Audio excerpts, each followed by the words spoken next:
me, the outline and the planning is the discovery. That's fun for me because I'm still discovering. I'm still discovery writing, right? I didn't outline the outline.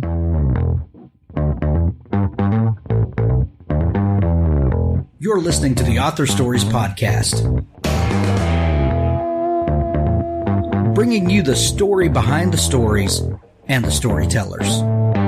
Margaret White, Terry Brooks, Sheena Kamal, Matthew Quick, JT Ellison, Walt D. Williams, Brad Thor, Corey, Dr. O, Brandon Sanders, Robin Mom, Ernest Klein, Tim Butcher, Sherwin Harris.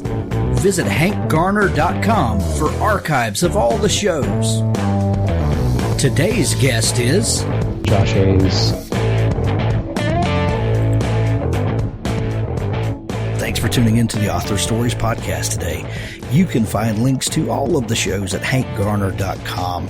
There's a handy sidebar with links where you can subscribe to the show any way that you like to listen to podcasts. There's a link there. It's hankgarner.com. There's more than 500 shows. Dig in and find something that you would enjoy. I'd like to tell you about some sponsors today before we get started. Author Mary Buckham has a 3-book set.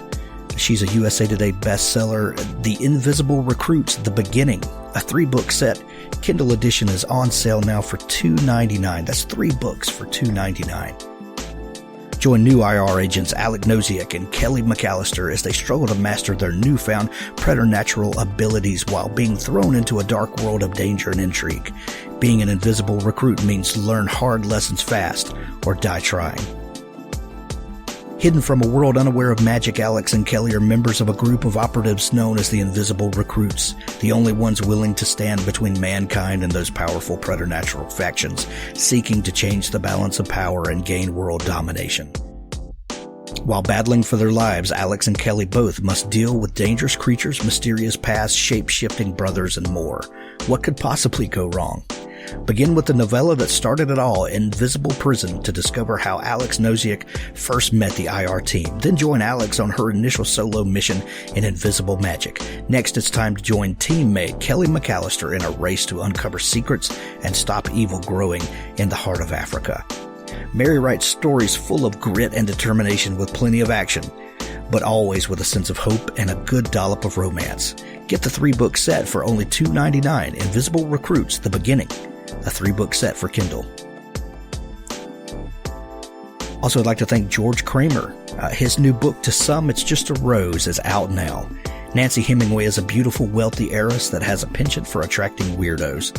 When roses start mysteriously appearing at her doorstep, at work, and everywhere she turns, her friends begin disappearing. Nancy enlists her eccentric cousin Etna to help her figure out what's going on, only to discover that Etna isn't who she thought she was. Nothing is as it appears to be, and someone is targeting Nancy. Can she outsmart this lunatic and find her friends before it's too late? The new psychological thriller from George Kramer, To Some It's Just a Rose. Thank you to J.R. Hanley and Chris Winder. Their new book, Breach Team, is out now. Survival means fighting through the unknown. Corporal John Harden is a decorated soldier living in the shadow of his father, a celebrated war hero. Determined to make his own way in the galaxy, John develops a reputation as a brawler, serving aboard the USS Hughes. A rescue beacon brings John and his fellow legionnaires to a cargo ship thought lost 2 decades ago, and the heavily damaged alien vessel of an unknown species that took it down. With the brass demanding details and apparent survivors begging for aid, John's team boards the derelict ships, vowing to leave no man behind. On board, nightmares become reality as John and his team are separated and left behind, presumed to be killed in action. Assaulted on all sides by mysterious alien tech, John gets the chance to finally prove himself worth being his father's son, if he can survive the onslaught. The way home is inside, and John won't back down from the fight, though a determined enemy will make him pay for every inch. Breach Team is a non-stop action thrill ride with fast-paced warfare written by 2 veterans. Join the fight by getting your copy today. Breach Team by J.R. Hanley and Chris Winder. Thanks for listening. Now on to our interview. Well, thanks for joining me again for the Author Stories Podcast, where I bring you the story behind the stories and the storytellers. We're recording this show late-ish at night. Not really late, but for Josh and me, it's late. And my guest is Josh Hayes, great friend of mine, one of the hosts and founders of Keystroke Medium, an excellent science fiction and fantasy author.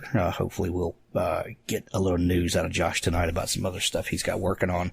But just one of the best writers I know, one of the best guys that I know, and a real hardcore outliner. So we're doing a series of shows here in December and possibly into January, where we're going to take some specific topics of the craft of writing and talk really in depth about those, about the actual kind of nuts and bolts of writing, and not so much, some of the personal stories that we tell on author stories, but we're going to get kind of into the nuts and bolts of how we do things. So I asked Josh to come on and do the first one of these, and we're going to talk about outlining tonight. Josh, welcome back to the show. Hey, thanks, Hank. I appreciate it. Yeah. Always a good time to come on your show.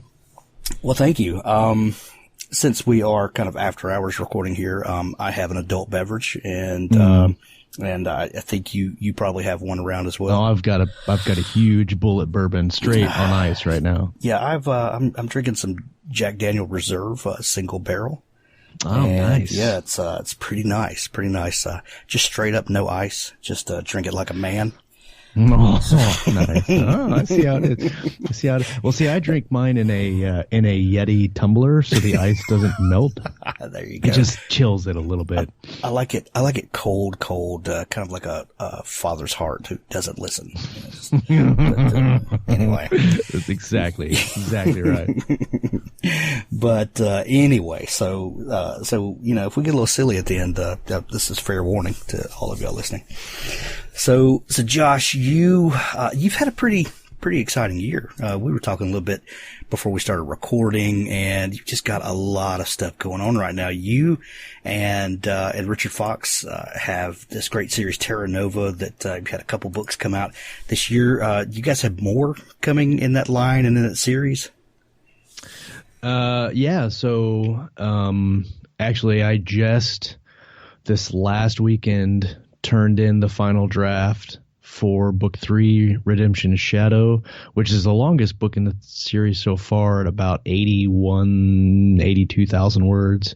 When we started, we had the idea to do all the books around 65 to 70 in the genre that's pretty standard.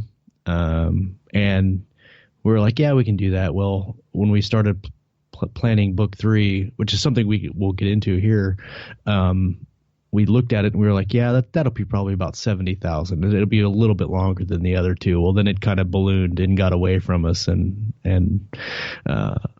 it took a little longer than usual to fix. And then after I turned in the first draft, it took way longer to fix and edits for some reasons that we'll get into later, which I think will really kind of go to the heart of the issue tonight.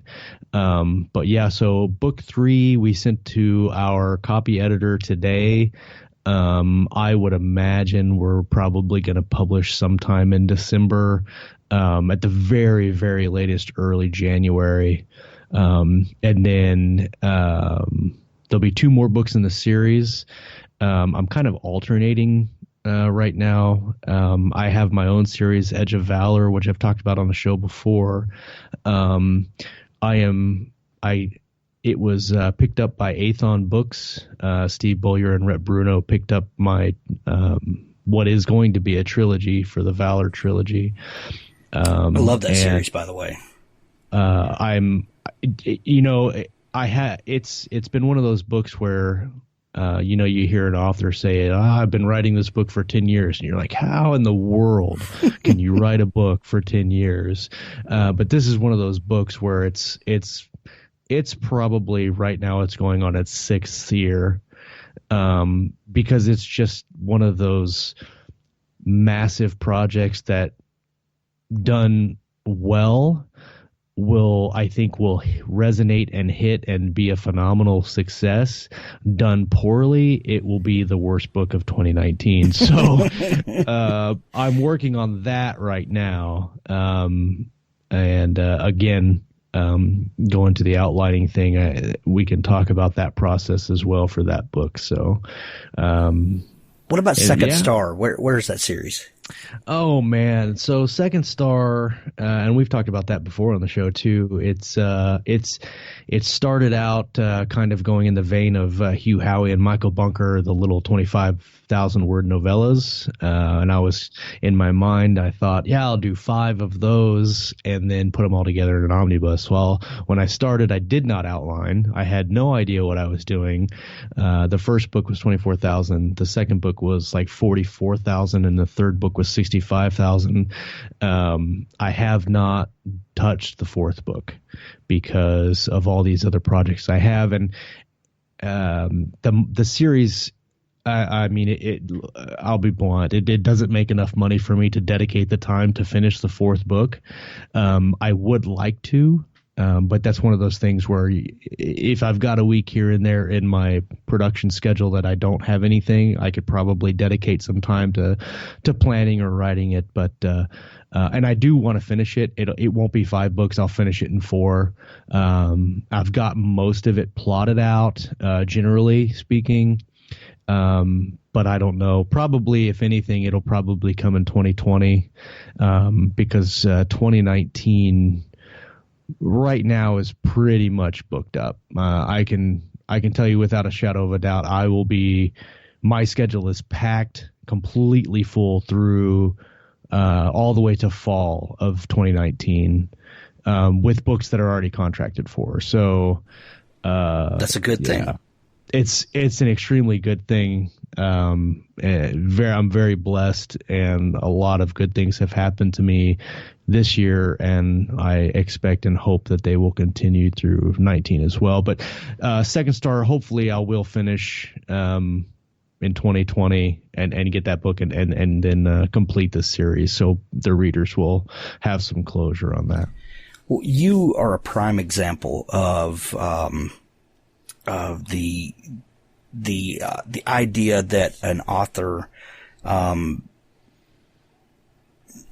needs room to grow into what they ultimately are kind of meant to be and meant to do, if you don't mind that language.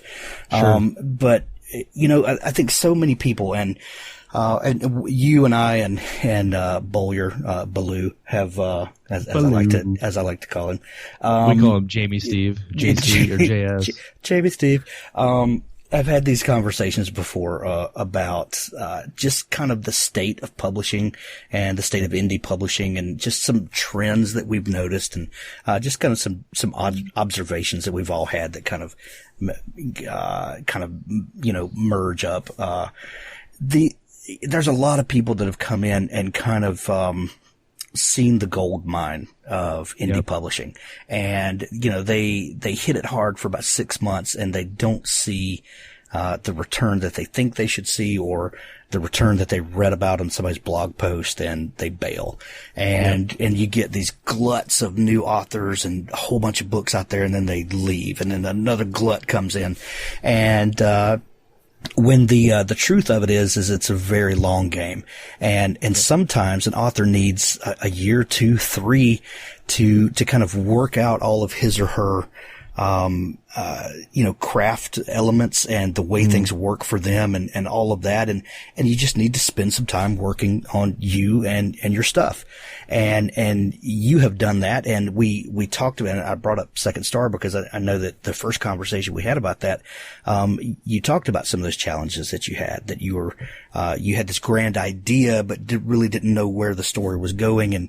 And you kind of pantsed and you kind of pantsed yourself into a place where, you weren't excited about the story anymore, or, just didn't have the time to dedicate because it was a big time suck, right, that you'd gotten into. What have you learned, over the last couple of years? And I know outlining has become a mainstay for you, but I know that tool. Is there anything else that you've learned that has really helped you to narrow your focus and really kind of put a point on your writing career? So, so just to frame it a little bit, every book starts with an idea, right? And then you generate one idea and that turns into a novel, whether it's 60,000 or 120,000 or 300,000. Every novel starts with an idea. For me, when I had the idea for Second Star, I actually had Edge of Valor. I had the idea for Edge of Valor first, but that idea scared me at the time, and it still does.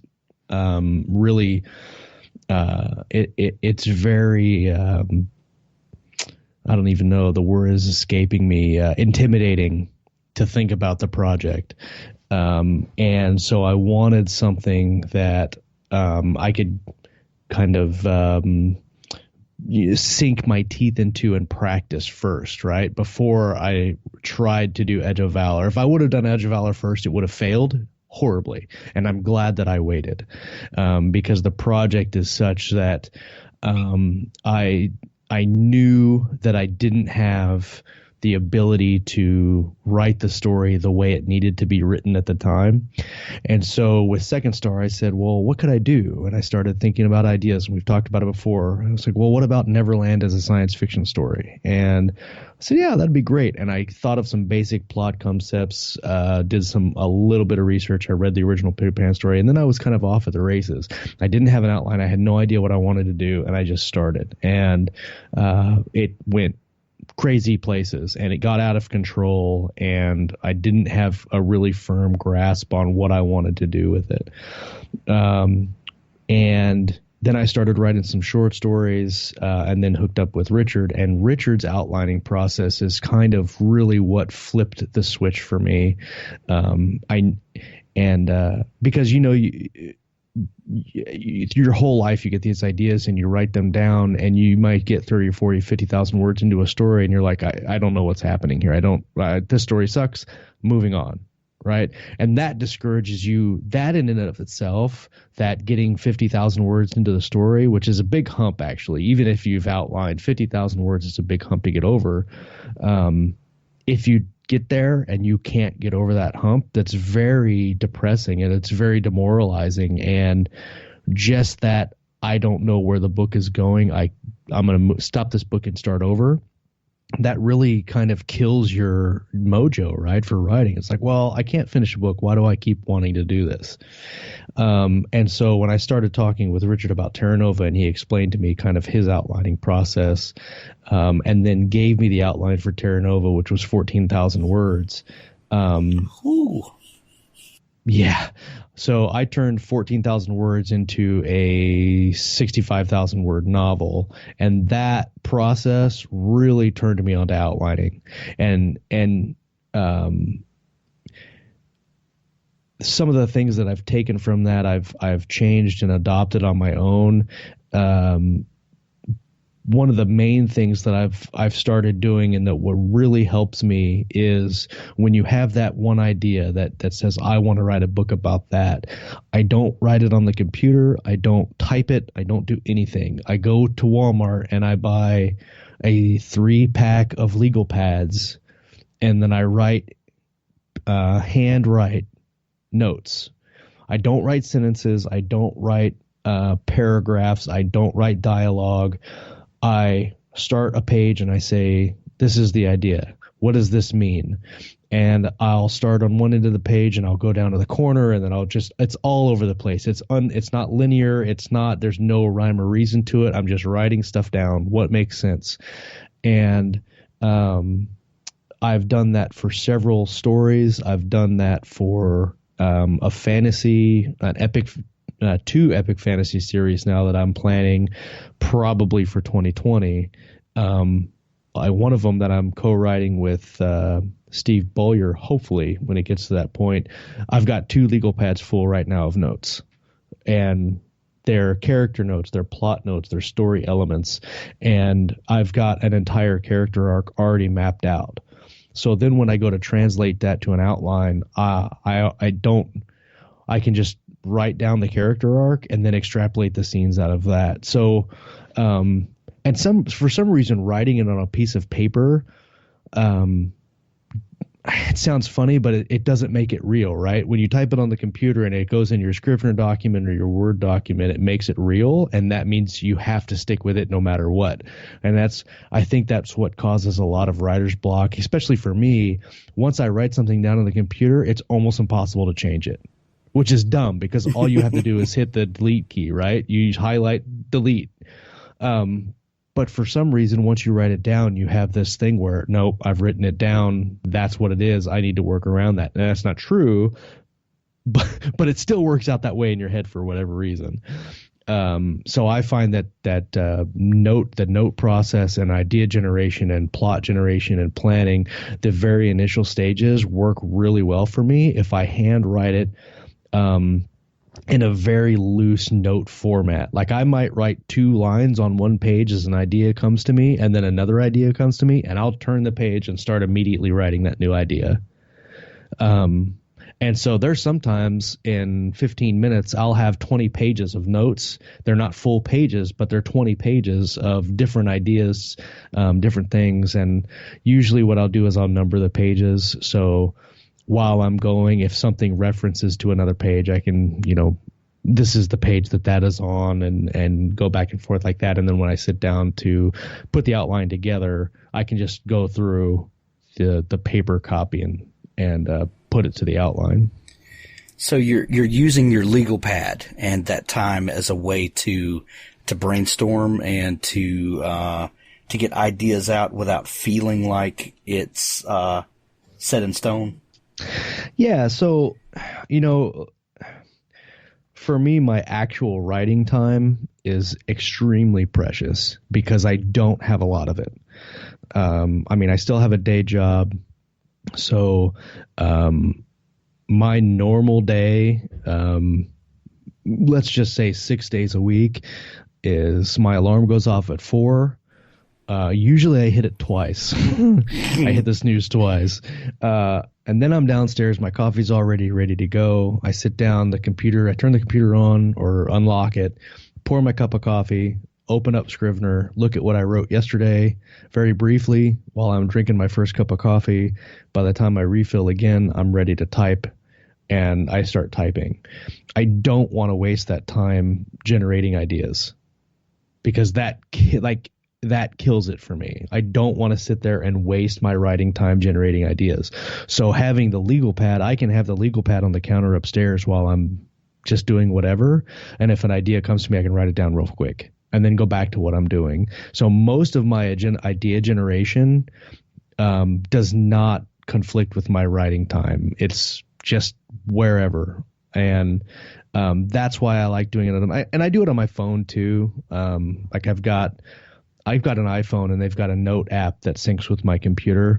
And so, I've probably got like 500 note files on my computer, on my phone, where I will write down ideas and write down plot stuff like that. And then I can transfer that to Word, or I can transfer that to my notepad or whatever. So I'm constantly generating ideas. I don't think there's been a day in the last 2 years that I haven't generated an idea either for an existing story or one that I want to write. And so when I get to my actual sit down and writing time, I don't have to waste that time not working on the manuscript. Yeah. Yeah. A lot of times when I'm starting a new project or have an idea, I kind of do what you're doing, but I'll kind of do it in a document that I'm working on, and I'll usually get an idea for a character or some kind of weird setting or just some little plot device. It kind of comes in different ways, but most of the time it's a character, and that character's involved in something. And I'll sit down and I'll just kind of write out a couple of pages of kind of what I'm seeing in my mind, and I'll know pretty quickly whether it's a real idea or not. And then from there, I kind of make out some bullet points of maybe what I think might happen next, or what are some, if this thing happened, what are some other situations I could throw at this character, and how would they react? And I kind of start building out kind of a bullet list of things that I kind of work into an outline without having an outline, so that I can feel roguish enough to say that I'm pantsing, but I actually have some ideas of where I'm going. because I feel like I need to be a rebel like that. I want to know more about your outlining process. So once you've got ideas generated, once you've got things that are going to happen in the story, and maybe they're all out of order, but you've generated ideas all through your day and all through your life. You're jotting these things down. You said that Richard's outlining process really flipped it for you. When most people think of outlines, they think of, what they did in 11th grade English and, Roman numeral 1, right. Statement, capital A statement. And they kind of go into DTs because they, have run, as far away from high school English as they can. You talk about it like this is something that you love, like this has liberated your writing. What is it about your system that frees you instead of freezes you?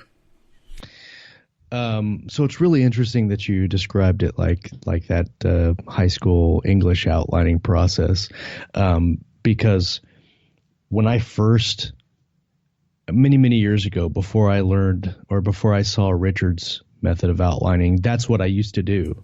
Roman numeral 1 period, subject, whatever, like scene, and then A, blah blah blah, and then sub whatever 1, blah blah blah, right?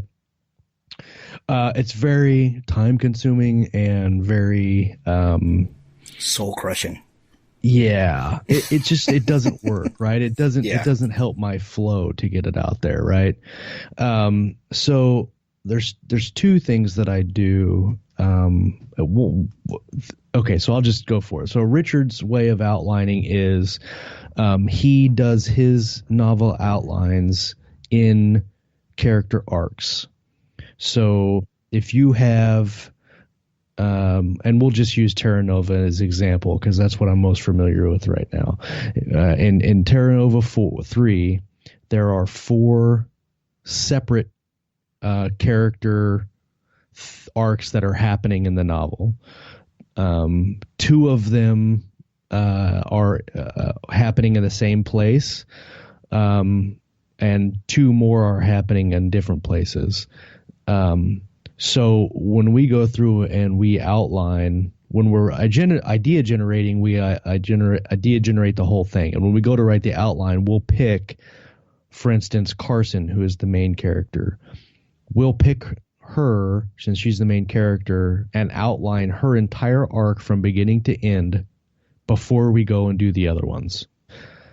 So we'll generate what we need to happen with her, and usually that happens really quickly. She needs to go here, she needs to do this is what happens.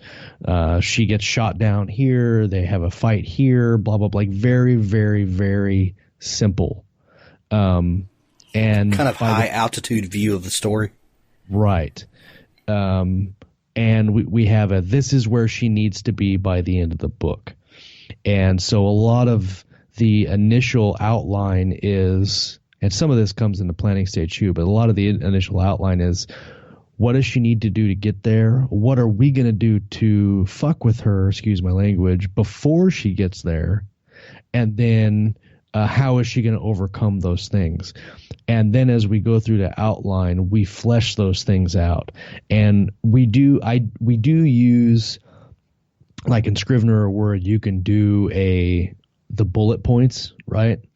But it's just like the circle, star. We don't do 1, 2, A, B, whatever that. I just do the circles because it's really simple and fast. And I can type and hit enter and it goes down, and I can type and hit enter, or hit enter and hit tab and go again if I've got something else. So I'll start with a scene and I'll do a bracket, and I'll say, for instance, the first thing in Redemption's Shadow is Carson landing in this alien spaceport. So in the brackets, I say Carson lands at alien spaceport, bracket, and then I start circle. Carson's got to have a conversation with landing control. they're going to challenge her, blah, blah, blah. Sometimes if I think of a good line to put in there from the other characters, I'll put that in there. But when I put that in there, I'll use the first letter of their name, so I don't have to spell out their name, and then just dash, this is what they said. No quotes, no he sheds, no they, no dialogue tags or anything.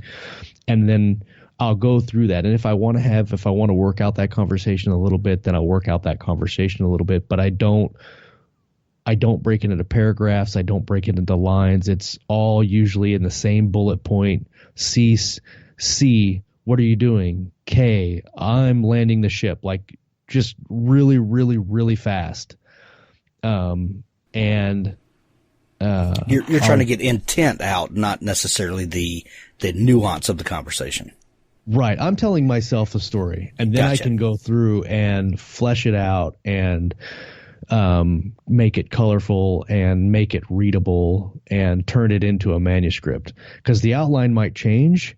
I might change what they say. So I don't want to spend a lot of time doing quotation marks and spaces and dialogue tags and describing the ship. All I say is they're in the cockpit. If I want to have, like, in my head I see some type of descriptor, like the holograms are shining all over the ship, then I say they're in the cockpit, holograms shiny, and then move on. And I'll go through those scenes from beginning to end and just continually do that. And what happens a lot of times is I'll get to the end and realize something didn't work somewhere else, and it's very easy to go back and change that deal because it's at that point, it's, let's just say 4,000 words, right? So it's not a whole bunch, and it's not hard to go back and find the bracket to see what scene it was. And then you can just change the little things. You can just delete, put it in there, change it.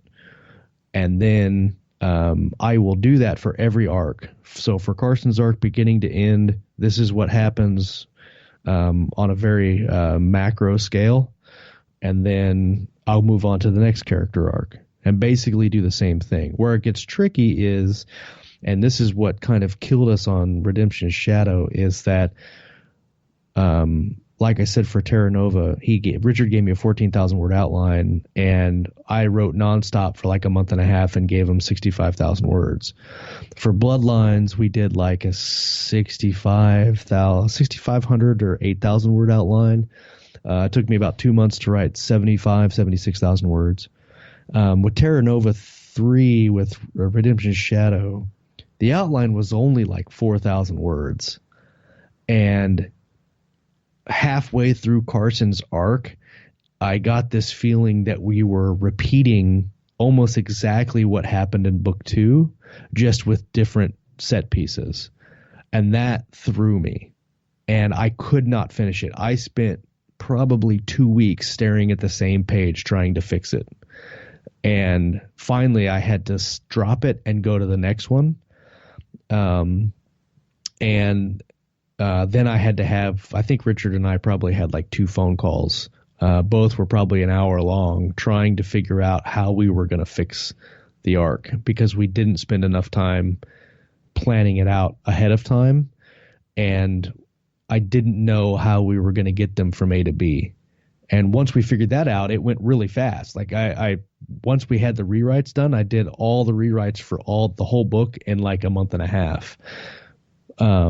But getting to that point, because the outline was not where I needed it to be, it really hurt me in the drafting process, because I felt like we were rehashing events from another book that were not going to be exciting for the reader. And that really slowed our process down. But doing that outlining by character arc is very helpful for me, because sometimes if you're outlining an entire novel and you've got 4 different character arcs and you're trying to do it chronologically, sometimes you'll forget. Like if you're going through 2 or 3 or 4 POVs and you are doing it chronologically or structurally wise, you're going 1, 2, 3, 4, 1, 2, 3, 4. Sometimes you'll go 1, 2, 3. What the hell? I'm at 4 again. But what happened the last time I was in 4? Right. Right. And so the way I do it is I just And I do it the same way in the drafting process too. When I draft, I write Carson's arc from beginning to end before I go anywhere else, because it leaves you there. So that way when the reader comes back to it and when they're reading the book after it's produced, it's not that you have the same, because sometimes you can change the way you write, the way that characters talk. But if you just live with those characters for a couple weeks, they're going to talk the same. The action's going to roll the same. You're not going to forget who's in the scene. You're not going to forget where they are, and you can just go beginning to end and get it done, and then move on to the next set of characters. And then all you got to do is, what we do is, after all 4 character arcs are done and all the rewrites and edits are done, I just create a scene list, look at it, and go, 1, 2, 3, 4, 1, 3, 2, 4, and I just go and I throw everything back together, kind of like a puzzle, and then it goes to edits, and then we publish. So one question that several people asked when I kind of threw out there that you and I were going to talk about outlining, a lot of people are interested in the same thing, and that's, do you change your outline halfway through? Does the story grow? Does the outline ever deviate from what you're doing? So if you're attacking character arcs like this, it sounds to me like the story doesn't change much, because you've thought through kind of beginning to end these things already. Is that right? So, yes and no. So the original character arc that we had for Carson changed significantly in the rewrite. And in Carson's arc, there are 2 POVs. There's Carson's POV and then Jerry Hale's POV, but those are both in the same arc, so I wrote those together. But in the first draft, their actions and what they did was completely different from what happened in the second draft. And the last probably 4 chapters of their arc are completely different than what we originally planned out. And so they do change. And what's great about changing them in the outline process is, and what we should have done before we even started drafting, is work through all the issues that I didn't think we had, or that I thought would just kind of work themselves out as we wrote it, but they didn't. And so knowing that going into book 4, we're going to take a lot more careful time outlining it. But fixing it in the outline is a lot easier than fixing it in the draft, because it's, you don't have the time investment that you have. Well, you're fixing bullet points as opposed to entire sections of prose. Oh yeah. You're fixing, for me, you fix a scene, and maybe a scene's 500 words, but you fix it at 500 words and not 5,000 words. And then like you said, you're saving it, and be like, oh my God, I'm really glad I saved it then, and not when I had 5,000 words written. Because I can tell you, like, I can look in my Excel spreadsheet, and I keep a running list of words I've typed daily, and then words that are actual in the draft. And so I can tell you for Redemption's Shadow, I probably typed, on the low end, probably 95,000 words. And 80,000 made it in. 80,000 made it to the final edit. And probably 10 to 15,000 were cut right before we even started rewriting. So when I did rewrites, I probably added 25 to 30,000 after the rewrites. Wow. So let me play devil's advocate for just a minute. Sure. So like over in the Keystroke group, I posed this status and said, tell us what you think about outlining. And Rick Partlow said that he used to pants. It took him a year to write a book. Now that he outlines, it takes 2 months tops. I don't know anything about Rick's writing process. So, Rick, we're just using your question to springboard. This is not about you, buddy. Yeah, it is. Yeah, but it might be. You never know.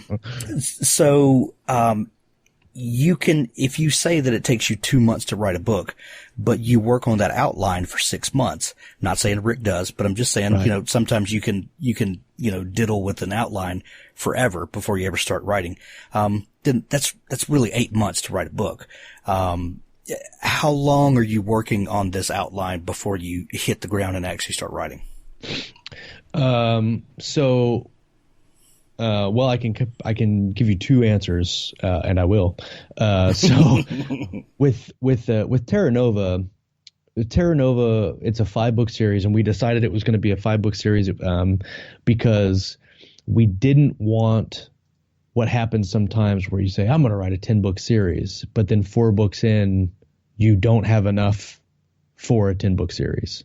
And then you're just dragging it out for the sake of dragging it out.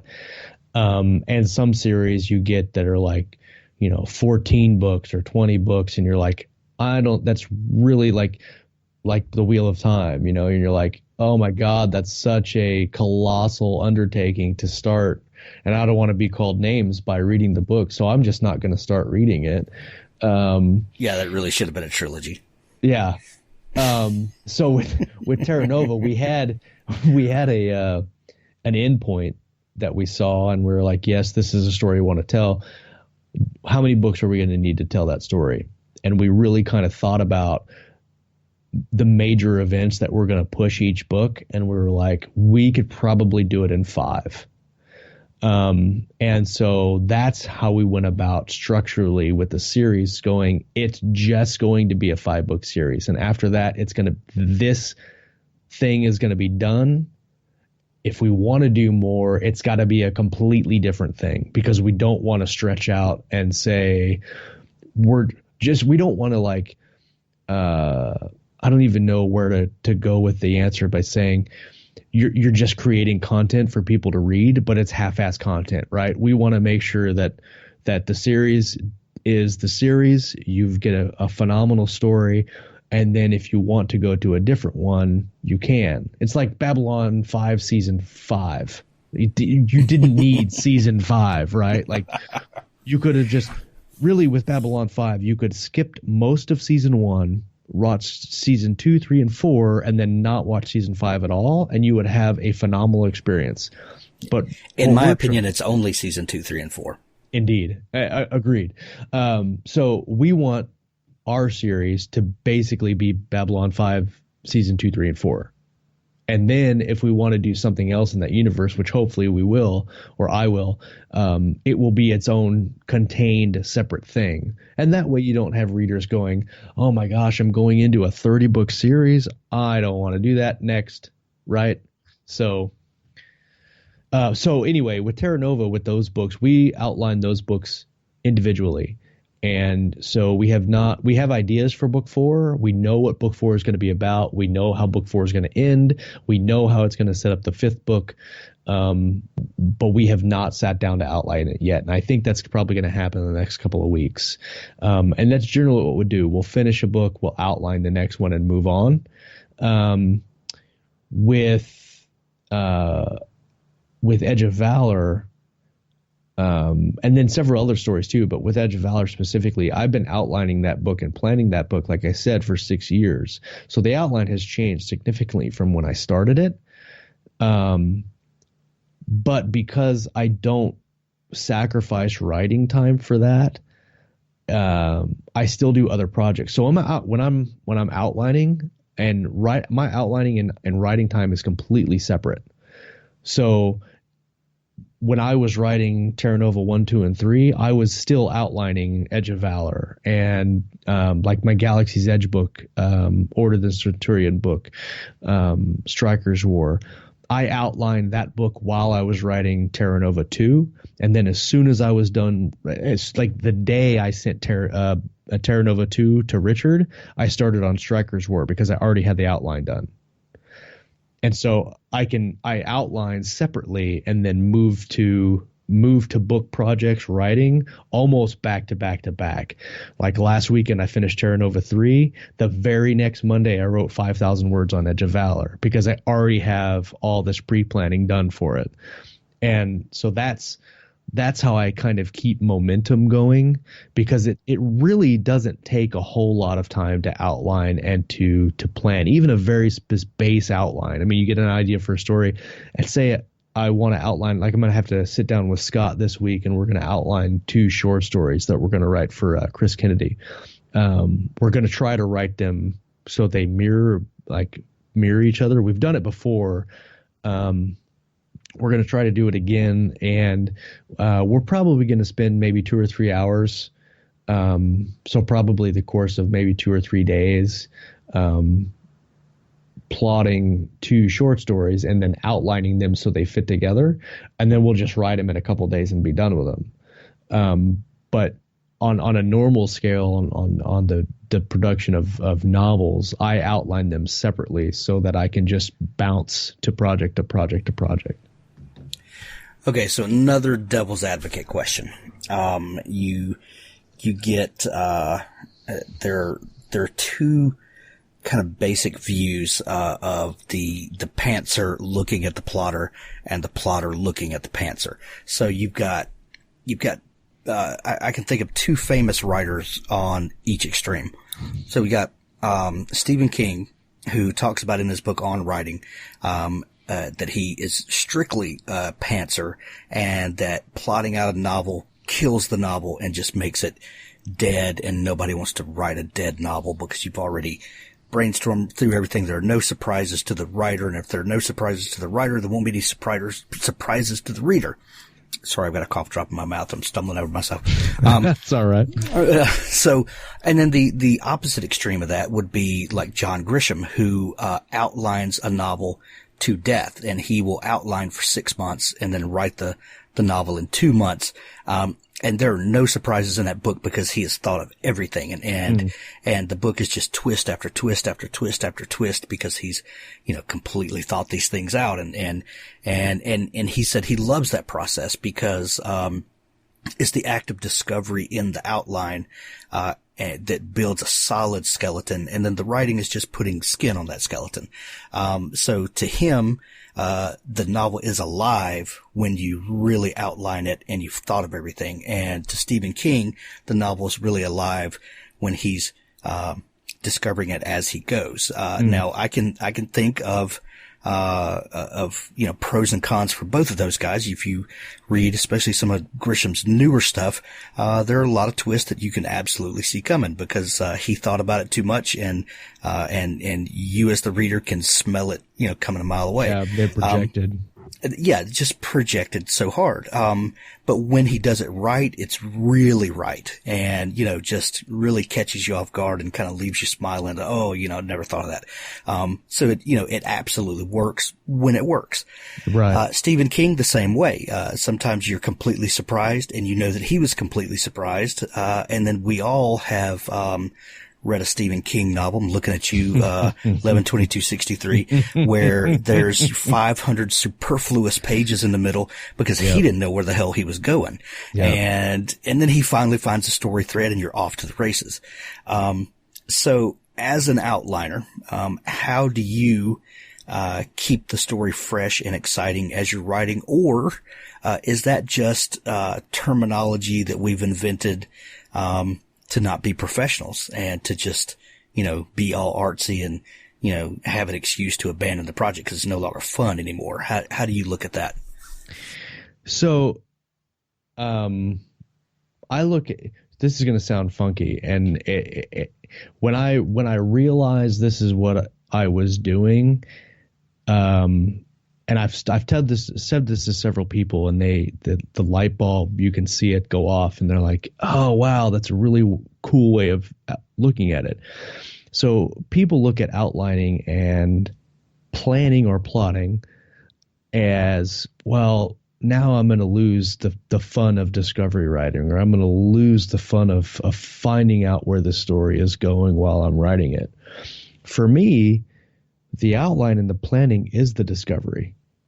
That is that's fun for me because I'm still discovery writing, right? I didn't outline the outline. I'm writing the story as it's coming to me in my head. And sometimes I'm writing it all over the place and figuring it out as I go. That's the discovery part for me, is the outline. So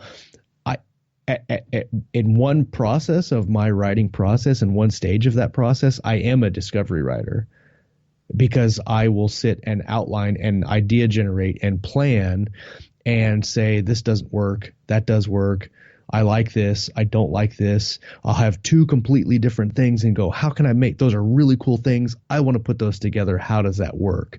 And figuring out how to put those pieces together in a coherent narrative is one of the funnest things I think about the outlining and planning process. Because then you can have several ideas, literally hundreds or thousands of ideas that you're like, oh, that's really cool. Does that work for this story? No. Okay, well, I'll put that over here as it might work for another one, but this one will. And, you know, Stephen King says, since you mentioned, he says that if you don't get that story finished or done in 90 days, then you've lost the story and you probably won't finish it. Well, I don't know how many stories that I started when I was pantsing / discovery writing that I didn't finish in 90 days because I had no freaking clue where I was going with the story, like 11, whatever it is, 63, which I was listening to on Audible and I stopped because you're right. There's absolutely ridiculous nothing that happens in the middle. But it's just like the Dark Tower. Like you get to book 5 of the Dark Tower. Like the first Gunslinger, phenomenal. Drawing of the 3, not as phenomenal as the first one. Wasteland is way better. Wizard in Glass is really, really good. I like probably 1, 3, and 4 are my favorite out of all those books. Right. Well, then you get to 5. And you hit that mushy middle again. You get to Song of Susanna and you get, all right, this is okay. And then you get to Wolves of the Kala and you're like, what? And then you get to the Dark Tower and you're like, oh my God, we're there. Wait, we're not there. What's happening? Is he using an eraser? And then the end of the book happens and you get goosebumps because you go back to read the first part again and you're like, holy that's amazing, right? But you definitely could have done without 5 and 6 for sure. Well, you find yourself going to Wikipedia to figure out if these were his cocaine years or not, and try to figure out where this book falls. Right. Yeah. So for me, the 90-day thing that he talks about is the outlining process. But even then, it can be longer than 90 days because sometimes I'll only touch a story every couple of days if I'm in the planning process. Like right now, I'm writing Edge of Valor, right? But I've got a fantasy collaboration with Steve. I've got a fantasy collaboration with Scott. I've got a collaboration with Richard. I've got a standalone book in Richard's universe. And I've got another potential collaboration that's coming at the end of 2019 that I can't really talk about right now. Which I'm already planning for. I'm already generating ideas for a series that I'm not even going to start writing until fall of 2019. And so the 90 days doesn't really happen it happens to me when I write the manuscript because it generally doesn't take 3 months to write it once I've outlined it. But once I get the idea down, the major points, that satisfies me for that 90-day, the story dies, right? Because then I know this is good. All I really need to do is now fill in the other stuff that makes it extremely cool. And with John Grisham, his books you really can't pants because you're talking about legal issues that you really need to know the ins and outs of that case law to be able to say, okay, yeah, well, like the Pelican Brief, there wasn't a lot of case law in there, but there was a lot of conspiracy and a lot of other things that were happening in the background that he really needed to know everything about to write a really good story. And that's pretty much what happened with Edge of Valor as well, is that there's so much happening in Edge of Valor where you have an investigator that is trying to figure out why a mission failed, and then the people that is interviewing are lying, and they're throwing in their personal bias into it, and they're exaggerating or leaving bits out of their narrative. And I really, really, really had to know what happened down to everybody. Like there's only three. There's basically four. Well, there's technically five, but for the majority of the book, there's four POVs. There's the investigator, which is the main character of the book, and then three surviving Marines that are the only three survivors of this mission. And when you get their story, you get it from them. So the main part of the book is written in third person limited from the perspective of the investigator. And then when he interviews these people, you get a first person unreliable narrator from their perspective. So you get their biases, you get their feelings, you get their point of view, and not all the characters see the same thing, but everything kind of has to line up and it has to make sense. And some of the lies really aren't that big. Like some of the lies are, he said this, but it was actually somebody else that said the same thing. And so I have to know who said it for real. When I write it, when I write the lie, yes, okay, this is the lie, but I have to know it's the lie, right? So that's what took most of the planning, is figuring out exactly what happened and then how to make the characters lie about it in a believable way.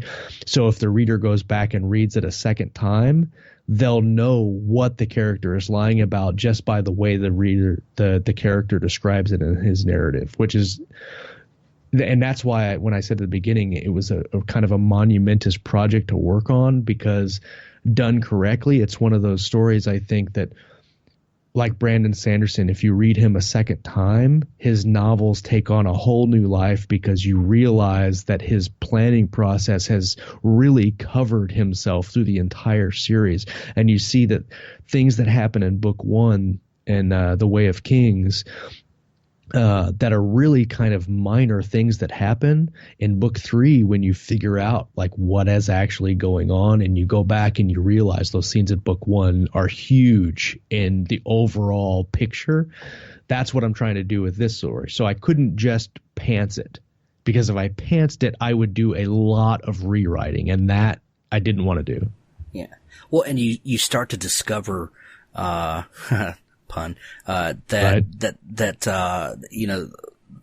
Way of Kings, that series, Stormlight Archive, too much Jack Daniels, right. is something that he's been working on for, the better part of 20 years. When he was working the night shift at the hotel, right. This was kind of his master plan. This was going to be his masterpiece. And it's paying off in that series that he's writing now, that all of that pre-thought that went into it is paying off in spades. Oh yeah, absolutely it is. Yeah. Let's talk tools for a minute before we have to wrap up. Okay. I know you're a big Scrivener, user, and yeah. I enjoy, using the binder on the left side of the screen and setting up chapters. And then inside those chapters, creating documents, for scenes. And to me, that's really when outlining started unlocking for me, when I could look at it and I could see that I could name those scenes, with just like a simple sentence, or not even a whole sentence of what I see happening in that scene. And I started naming those things as I started seeing the progression of the character, or the progression of the plot, and knowing where my character needed to move inside that plot, or how this character interacted with another. And I started just writing down these thoughts in there, and I started seeing chapters take shape. without me feeling like I was outlining. And here I'm stuck on this, hating outlining so bad that I play tricks on myself to outline without thinking I'm outlining. But to me, Scrivener is a great tool for that. You can also do the same thing with Word.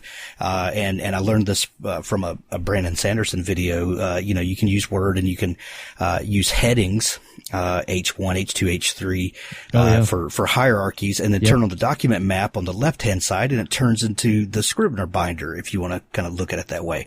And you can actually grab those headings in the document map on the left side, and you can drag them and you can move them around in your document the same way you can grab, documents inside Scrivener, move those around. I didn't know that. I didn't know that either until recently, and you can kind of mimic that thing that we love about Scrivener in Microsoft Word. You can do the same thing with the map in Google Docs, but I don't think you can grab the elements and move them around. I think that's a limitation of Google Docs. Right. I know you're a big Scrivener user. I don't think that Richard is he? No, he hates Scrivener. That's what I thought. So how do you guys share this back and forth when you're using two different platforms? And I think he's a Windows user, you're a Mac user, you're a Scrivener user, he's a Word user. Right. How do y'all sync up your workflow? Well, the very easy answer is we don't. What generally happens, and I've changed the process a little bit since we started. When we first started Terra Nova, we went back and forth. All right, how are we going to write this? What platform are we going to use to write? Like right off the gate, we're like, let's just use Google Docs because we can get in there, we can work on it at the same time. There's any real risk of losing anything because of the automatic save feature, and we can do that. Well, it didn't really work. And I tried to convince him to do Scrivener, and he was having none of it. And so basically it was... See, I don't really see Richard as a stubborn person. That's a joke. That's a joke. Because yeah. I could see how you get that opinion. He is very stubborn, but he is super easy to work with most of the time. And so what we landed on was the first book I wrote in Word and wrote every scene in a different document.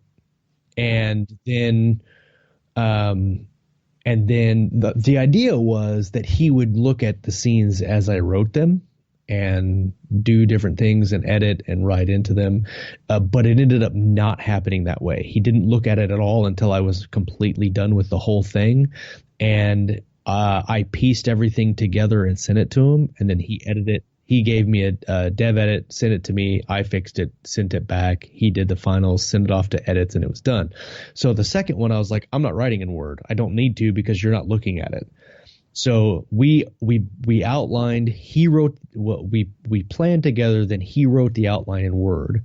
He sends me the outline in Word, and then basically what I do is I just drop the outline into Scrivener, and then write in Scrivener. And after I'm done, then I'll compile to a Word document and send it to him.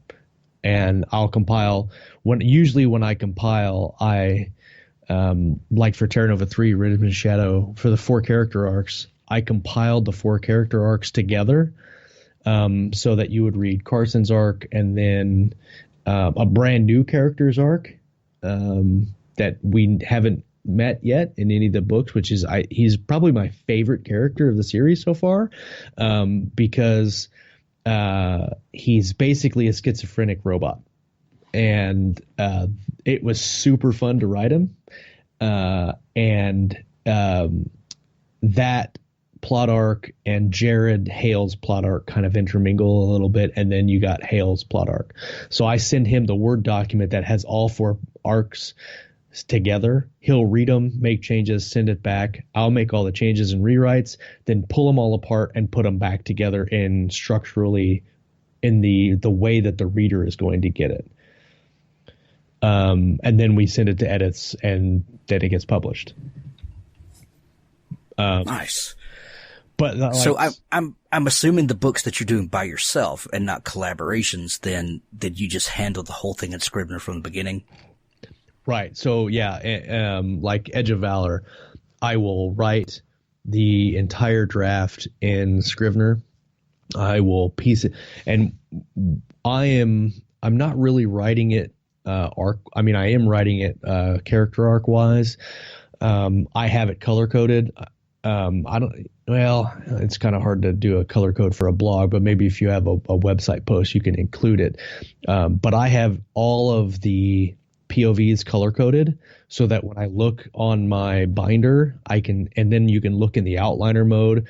You can see how many words I have projected for every character arc, and then how many words total I have, and then I can look at the entire overall story and say, do I have too much in this character, not enough in this character? I can look at it in and see if I'm missing something or not. So for Edge of Valor, what I'll do is I'll write it all in Scrivener, I'll compile it, and then I'll compile it to a Word document and send it to Steve and Rhett, who will then edit it. I'll get it back in a Word document, fix it, and then they do what they do with it, and I'm done with it. Nice. So it really always comes back to Word, because Word is what you use to publish the ebook, right? You could do an ebook from Scrivener, but it's really, with track changes and all that other stuff that Word is really good with. It's just easier to do the final edit in Word than it is to do in Scrivener. At this time, anyway. It could change, but. Well, I use Scrivener off and on. I use Word, I use Google Docs. Just kind of depends on what I'm doing at the time. And there are lots of things about Scrivener that I love. Some things I don't like. A lot of people love to write in Scrivener, especially the full screen mode. And there's a lot of little things there to like about it. I've never met someone who just ranted, and bragged about publishing ebooks all the way through with Scrivener. They say you can do it, but I don't know anybody that's doing it. It's kind of gets convoluted there. Anyway, so yeah, if you're a professional writer, you need to have a copy of Word. There's just no way around it these days.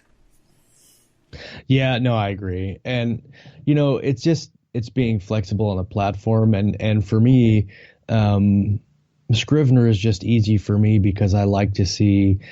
I like the color coding feature. I don't use all the features that Scrivener has, because there's too much, right? And I think that's a lot of the reason why people don't like Scrivener is just because there's too much. I use a very basic version of Scrivener, and I like to look at it at a glance and see where my scenes and chapters are, and word counts. And because if I set up a scene doc, I know how many words that's going to be. Let's just say it's 2,000 words. I can make that my scene target, and then I can see a progress on where the scene is at, and I can see overall where the manuscript is at. And so it's just very, very simple for me and very easy to track things. Whereas in Word, it's not as easy. You can do it. It's just not as easy as a program to track your progress through scenes and through manuscript totals if you're aiming for a specific word count. Yeah. Well, Josh, I hope that tonight, talking about outlining the way we have has removed some of the fear, some of the stigma, some of the intimidation of that word, and really just breaking down another way of thinking about story, because that's really what we're talking about. We're just talking about shifting from discovering the story as you write it to discovering the story ahead of time, so that your writing time can be more focused and more powerful. You're getting more out of the time that you're sitting down working on the story. Right. So I hope people take something from that. We'd love to hear your thoughts about it in the comments, in here at the show notes, or on Facebook, Twitter, wherever you're seeing this. Josh, what do you have publishing next? When's something new coming out? So Redemption Shadow is in final copy edit now. It'll probably go through 2 full copy edits, and then it goes to our proofer. Usually that takes a couple weeks. I'm fairly confident it'll be either late December or early January for that book. Galaxy's Edge, Order of the Centurion, by the series with Nick Cole and Jason Onspach. The book's actually been done since March of this year, but we've been waiting for Audible Studios to make a pretty significant offer on the series, which they have done. So now we're just waiting for the ink to dry on the contracts. That book will be published probably sometime in spring 2019, and then I'm aiming to get Edge of Valor to the publisher by the end of January, January, and then that book should be coming out late spring as well. So a lot of big things happening. Keystroke has Epic Fantasy Anthology publishing after the first of the year. We're looking at doing 4 anthologies in 2019. We're going to do near future. We're going to do space opera. We're going to do mill sci-fi. We're going to do urban fantasy and see how they do and what the response is like. And it's going to be a really busy year, I think. Yeah. And Keystroke every Monday night about 8 o'clock Central Time. If you're a writer and you're interested in the nuts and bolts of writing, you need to be listening and watching on YouTube, tuning in, especially if you can tune in live, because that's where it's so much fun. Yeah, live is where it's at. And actually, Lauren is just starting a Thursday night show, too. They had a show tonight, which I need to go and watch tomorrow. They were actually recording as we were talking. So sweet. We'll have 2 shows a week now going forward. Excellent. Josh, what's your website where everybody can find you? Yeah, joshhayeswriter.com is my author website. It's usually ridiculously out of date. I've got a newsletter. I try to publish a newsletter every quarter. I don't open newsletters, so I know that when people are sending monthly newsletters out, they probably get lost in the clutter. So I try to keep it every quarter. Sometimes I'll put deals in there from other authors that I know. And then I'm really active on Facebook. You can find me, Josh Hayes. I'm really active in our Keystroke Medium group. If you search Keystroke Medium in Facebook or in Google, we're the only one out there. You'll find us on YouTube at youtube.com/c/Keystroke Medium, or just search it. And you can find our Facebook group and join us there, and join us on YouTube and hang out with us. Excellent. I'll put links to all that in the show notes to make it simple for everybody. Josh, as always, thank you so much for your time. Thank you for your friendship, and thanks for sharing some knowledge with us. Hank, thanks for having me on the show again, man. It's been a blast. Thanks for listening to the Author Stories podcast. You can find archives of all of the shows at hankgarner.com, and when you're there, please subscribe. Up next is an audiobook clip from Richard Gleaves' The Jason Crane series. The Satanic Temple of Salem, Massachusetts was not what Joey expected.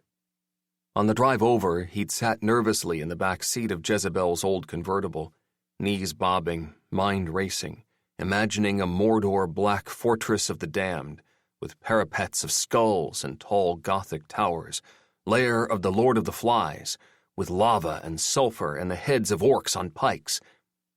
But it was just a house. A gingerbread Victorian on Scary Street, with white columns and a generous veranda. He could imagine Auntie Em living inside. Rook turned in his seat. "You okay?" "Sure.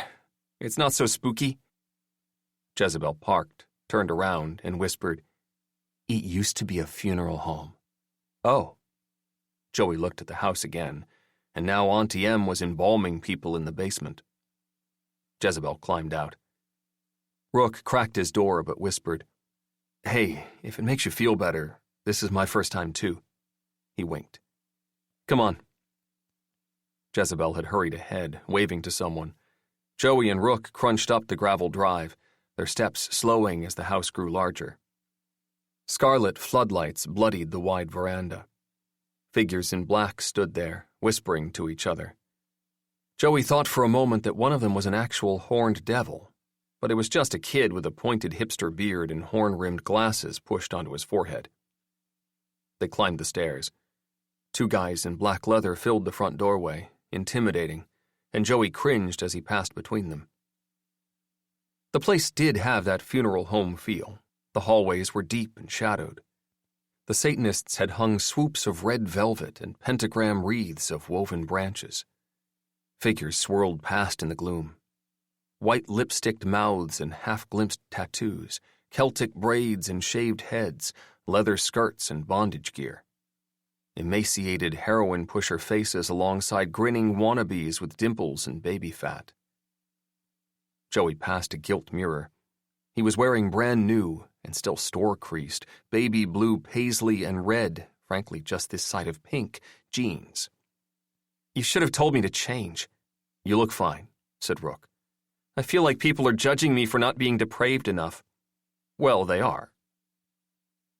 Rook and Joey ventured deeper into the bowels of Satan's fan club headquarters. The temple had an actual gift shop in the back, the Bad Seed, with varsity jerseys numbered 666 and the Satanic Verses in paperback, 30% off. On the wall hung a framed page of wide-ruled notepaper. "My teachers told me I had to write to somebody I admire, so I'm writing to the Satanic Temple. Please burn my teacher in the flames of hell. Hail Satan. Johnny Fierro, age 8. "Look here," whispered Rook, grinning over 2 tall and formidable drums. He tapped out a rhythm and sang softly, "Babaloo." "Oh my God," said Joey. "It's I Love Lucifer." They fell into hushed hysterics, earning a decisive ahem from the Bad Seed's cashier, who was not amused.